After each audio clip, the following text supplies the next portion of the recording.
morning, guys, and welcome to Los Angeles. Why are we here with the 2024 Lotus Emira, the i4 with the turbocharged engine? Well, because as you can see with the condensation, it is bright and early in the morning, and we're going to try to get a jump on LA traffic to get this to the mountains where we can properly drive it. But before we do, I wanted to show you guys a few things about this vehicle. First of all, this is the first edition, and it is in Verdant, dark Verdant green. Let me take you for a little tour around it. And first of all, let's start at the very beginning. It's a Lotus, and they were very nice to give me this car, yes, for a short amount of time, but just long enough to where I can really get into it and give it the beans, take it through the roads and everything else. Now, for those of you who are wondering what the difference is between this one and the V6, other than obviously the engine, which we'll get to in a minute, it's the brake calipers. They're a different color. Key fob right here. That's it, just three things on here. But there is something special on here I wanted to show you. I don't know if you can see it, but it says on the side here, for the drivers. Ooh, what could that mean? Well, open it up. Now, if you look here at the door panel, see this? Push that in to open the door. And then you're greeted by something I have not seen in a Lotus before, and that is a fairly nice looking interior. It's relatively luxurious, the colors are very nice, and the seats are comfortable. Yes, those are real cup holders, my friends. No, this does not open, but there is a glove compartment. 12.3 inch TFT and a 10.2 inch screen here. That is a touch screen, and I'll show you that in a minute when I fire this puppy up and wake up the neighbors. Look at that. Huh? Yep, under that plastic there is an engine, I promise you. So if this was the V6, you'd actually clearly be able to see the V6 without the plastic thing here. A lot of people don't like that.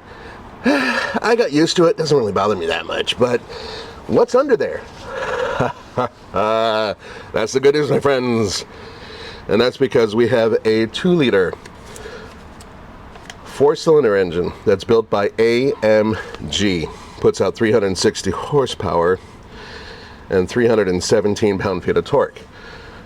Now, some people out there say it puts out 365 horsepower. Yeah, I'm not so sure about that. According to Lotus and their website, 316. Now you're wondering about, what about that V6? Yes, it is more powerful, 400 horsepower, but this actually puts out more torque. I'm going to back up a little bit because that is the boot. That is your storage area. It's just over 5 cubic feet, which means you could put a backpack and a bowling ball or human skull and some soccer balls, or I don't know if you'd be able to get in golf clubs or not. It's wider on the inside than the opening. Maybe, I don't know, if you broke them in half. You could get a crate of Tommy's chocolate milks, or you could get 2 crates worth of Roman's hair care product. All of that would fit in here, no problem. So it can hold some stuff, but there is a problem. First problem of a few. See, that's the engine. Storage. Engine, storage. Right. This becomes a microwave. So if you wanted to heat up a bunch of burritos, you put them in here. But there is another spot where you can put stuff, but it's not in the front. There's no frunk. Back here, there is a little shelf back there. And I'll see if I can show you from here. Move that seat forward. Both sides are power.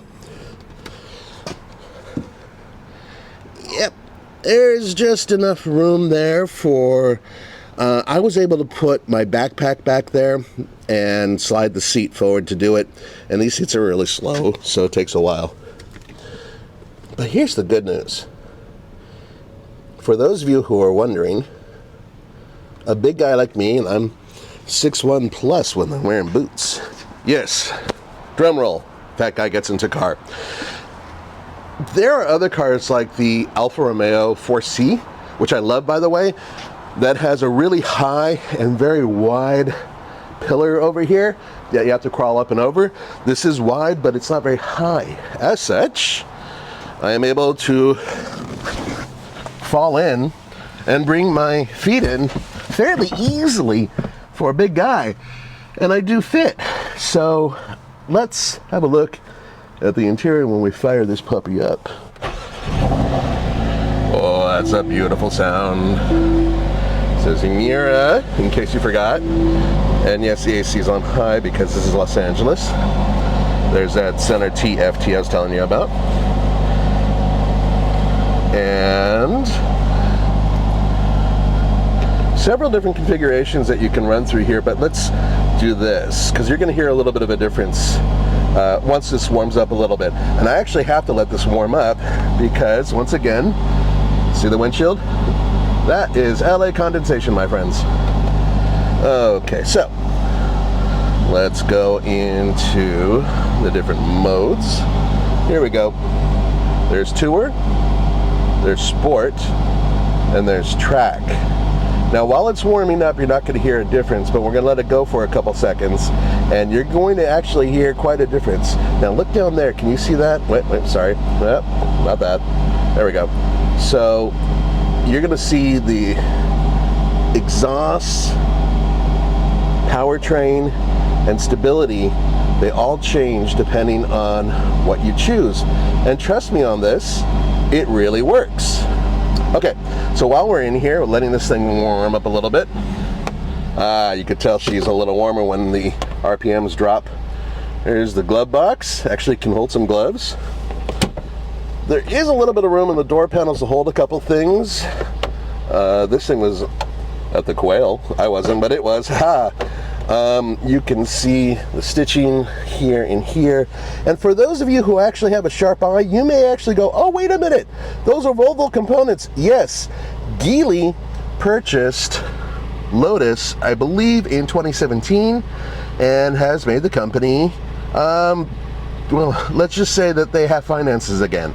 Lotus is always broke. It's a long story, and we'll talk about that when I wrap this half of the video up, because the other half is driving. Speaking of driving, see if you can hear this. I'm gonna move it.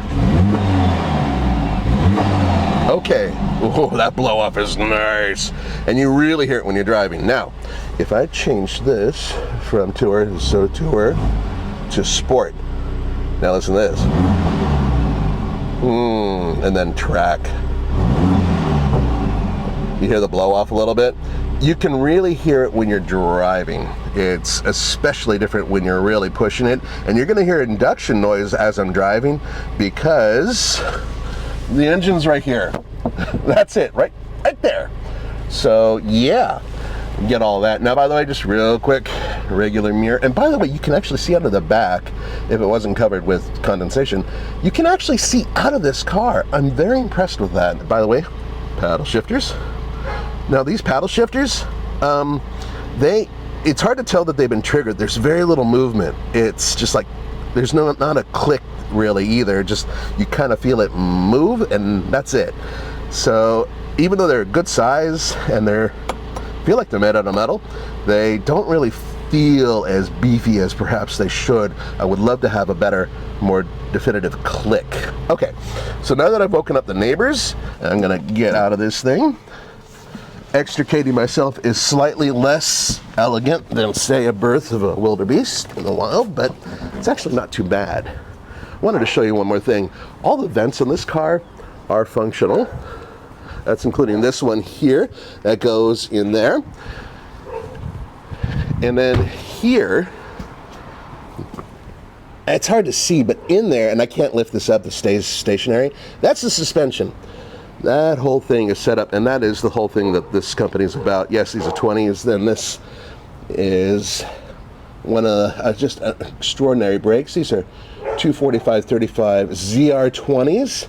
Michelin, these are the Pilot Sport Cup 2s. I am in a bit of a rush because I want to beat the traffic, and I want to get this out there and drive it for you guys. on the best roads that I can find here in Southern California. And with that, we're going to go right to it. But I need to show you this before I hit the road, because I'll be talking about it later. Push P to park. So, this is a 8-speed dual clutch. Up there. Foot on the brake. 1, 2. Sometimes 3. There it is. Now I'm in reverse. This is a real pain. All right. So I can go backwards now.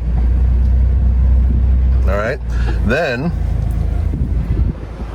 foot on the brake. 1, 2. So back to park.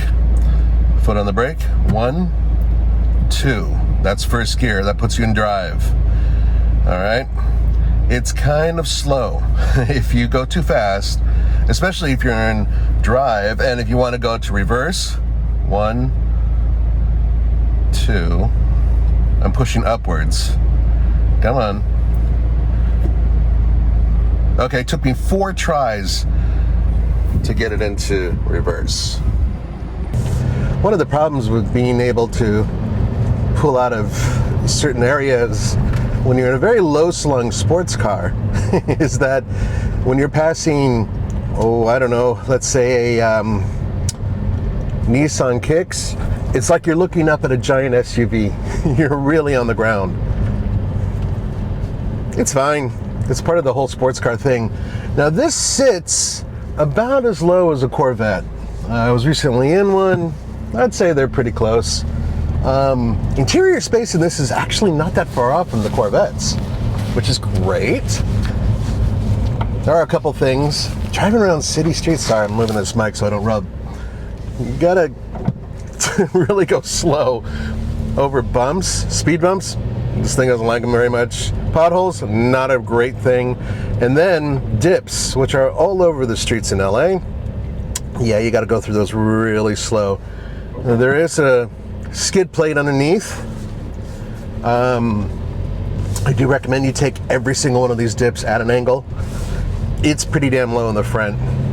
I could just get my fist underneath it, and then that's about it. So, yeah, not much. And the induction noise and all that stuff, you hear a little bit of whine and stuff like that, but that's just regular traffic driving, not a big deal. Another thing is the brakes. If I even look at the brakes the wrong way, this car will stop and it'll yank my face off. It's crazy. They're super, super touchy, so you have to have a very light and sensitive foot, exactly the opposite of what I have.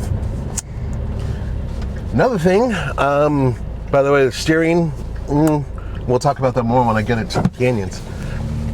But around traffic, it's actually not bad. And it's relatively easy to park this for a sports car. Yeah, I wish it had a bird's eye camera view. That would be nice, but you know, what are you gonna do, right? Normally I wait until the very end to drop the price on you guys. I don't have a sticker per se. They gave me like a sheet. And that sheet says, drumroll, it's not $100,000, it's less. Yeah, you thought it was gonna be over $100,000. No. $99,900, baby. Boom. It's about $5,000 less than the V6. And this is the first edition, so I would expect that later on, maybe the price will drop a little bit. This is supposed to be more like the entry-level version of this vehicle. Not 100% sure about that, but I can tell you this, for what it is, it certainly doesn't feel entry-level. Now my favorite part, the driving. Once again, pull it back twice to get into first. And right now I'm in regular tour mode.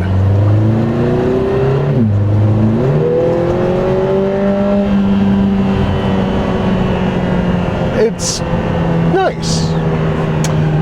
But I hit this handy switch here, and I go from tour to sport, which I've already showed you. Ooh, the exhaust did something. What did it do?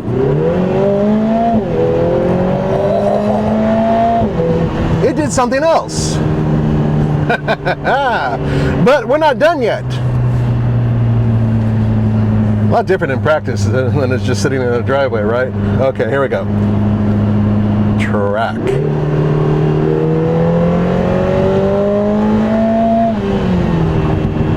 Now the thing about track is that it's going to keep it in gear longer and let me go up to 7,000 RPM redline without arguing very much. Can you hear that? I'm hoping you can hear the induction noise. Whew. Man! Now, okay, it doesn't scream as much as certain engines that could go to like 9,000 RPM or whatever, but it certainly does shout a lot. Woo-wee! Okay. Now, as great as this powertrain is, it's really about the handling and the suspension, which really doesn't matter what, there you go, what mode you're in. A lot quieter now, right? So, what about that? Well, I have really good news for you. Instead of it being full electric power steering, it's actually hydraulic. Do you know what that means? That means that instead of an algorithm figuring out, okay, roughly this is what you might be feeling, this is as close as you can get to having no power steering. Lotus has always been fanatics about making sure that steering feel is the best in the world, and they're right there. Oh my God, they're right there with this car. I'm flabbergasted. And I've been driving this thing all over the place. I had it in Topanga Canyon, Big Tahunga Canyon, I can't even pronounce things. Rumor has it that it's been on Angeles Crest Highway, and it's been on Pacific Coast Highway, and of course Mulholland, well, part of Mulholland Drive in that area as well. So it's really been carving some canyons, and I've had a nice chance to get to know this car far more than I normally would. And the closest sensation I can say, forget Porsche.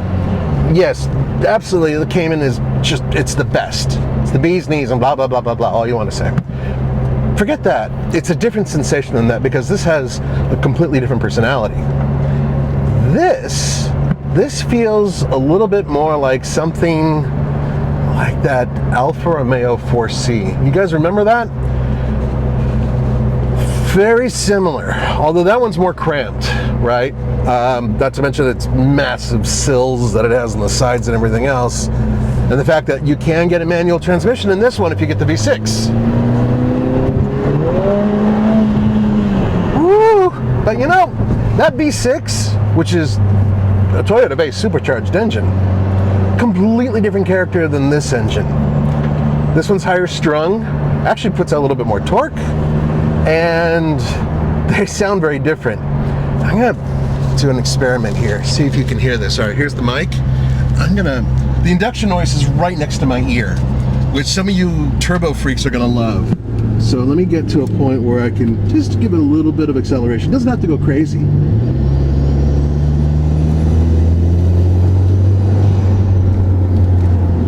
Did you hear that?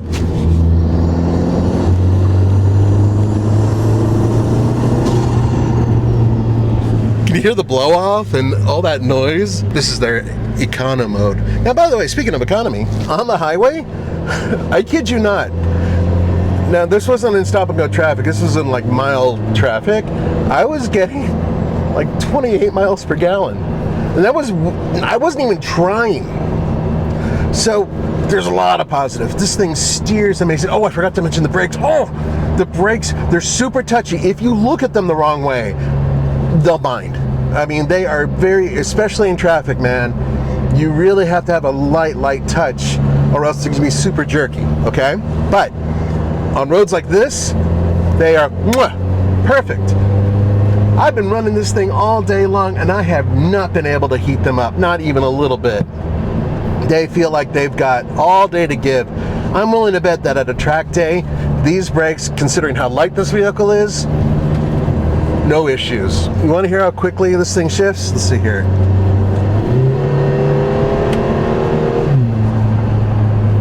An eighth of a second, if that, maybe even less, a 16th, I don't know, really super, like, boom, blinking, it goes that fast. So for manual gear changes, especially when you're doing performance driving, this type of environment, track environment, excellent transmission. Not so much in traffic. Stop and go traffic is a real issue. It's grabby. It doesn't necessarily seem like it quite wants to be in a certain gear that it wants to be in. That's just like in slow traffic. And look, let's face it, a lot of you guys are going to be driving this thing in traffic, right? This thing actually has a pretty good turning radius. You'd be surprised how some sports cars turn like battleships when it comes to going around a U-turn or whatever. But this thing, well, its small proportions really do make it for a very easy vehicle to maneuver. By the way, oh God, this thing is heaven to drive. By the way, a few things I haven't mentioned, and I normally don't talk about the stereo system, but it is a killer stereo system. It's over 500 watts. It's easy to use. So 10.3 inch screen here is relatively simple to navigate and go through. And I think it's all kind of draws something. It keeps coming back to me, I've driven Lotus vehicles for over 20 years. Going all the way back, even when I was a little kid, I got to ride in some older Lotus products that I wish I could have driven. Sour grapes, I won't go on with that. But the car I had the most experience with was the Lotus Elise, right? And this, I guess you could say, replaces that one, the Elise 2. And I've driven the right-hand drive ones, left-hand drive ones with the beefier engine, blah, blah, blah. And yeah, they're amazing handling cars, quick cars, fun cars. Man, I'll tell you, sitting in them was a penalty box. The materials that they used inside, not so great.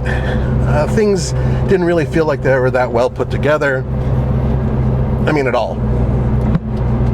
It was really just about the running gear and that amazing suspension system. That's what that car was all about. This goes to the next level.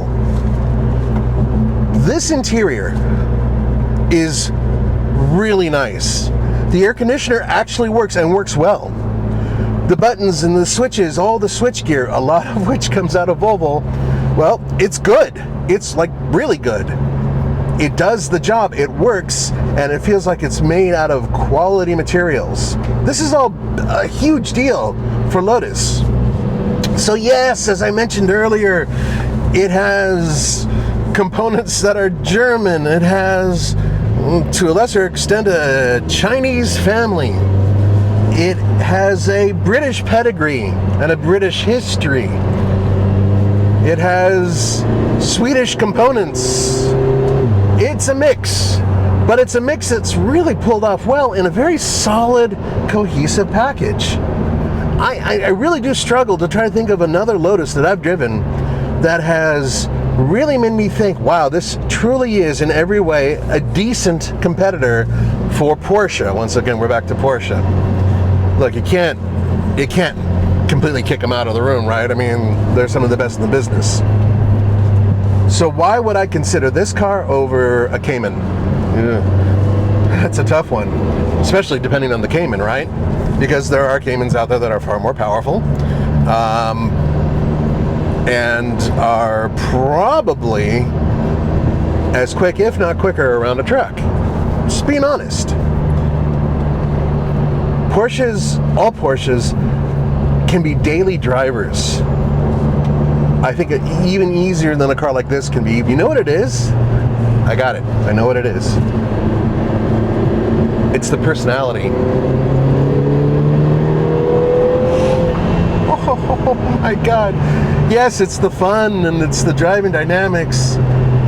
With the personality, I look at the personality of a vehicle as in what the car does and how it looks. And if you mix those two things together, man, this baby can dance and she looks good. This color is, the interior is beautiful. The sounds it makes when you want those sounds are great. Yeah, okay, in traffic it can be a little taxing. For the most part, this car is really the business, and it just makes you feel so good to drive. You turn around when you're walking away from it at a parking lot and you look at it. People see it and they're like, yeah, that's a nice car. Okay, granted, until this one guy saw the Lotus emblem and this giant Lotus sticker on the back of the damn thing, he thought it was a McLaren. Which is like, okay, I guess, if you have to confuse it with something. And I would imagine that in another color, this would look a little bit like a Ferrari. Unless you see the side, the way they have that area sculpted, as I mentioned before. But yeah, to end this video, I'm really sad that this is probably going to be the last internal combustion version of a Lotus that I've driven, but considering what they managed to come up with this car, which is fantastic, I am looking forward to seeing what they can pull out of their hat when they electrify their fleet. There it is. I've said it all. Guys, let me know in the comments below, would you consider buying something like this? Would you buy something that's just under $100,000, which is a bargain for some vehicles and is a little pricey for others? But would you consider this if they made the 4-cylinder, this car, but with the manual transmission, which is only available in the V6? Yeah, I mean, if I got a significant pay raise and if I was single, maybe. I'll see you next time.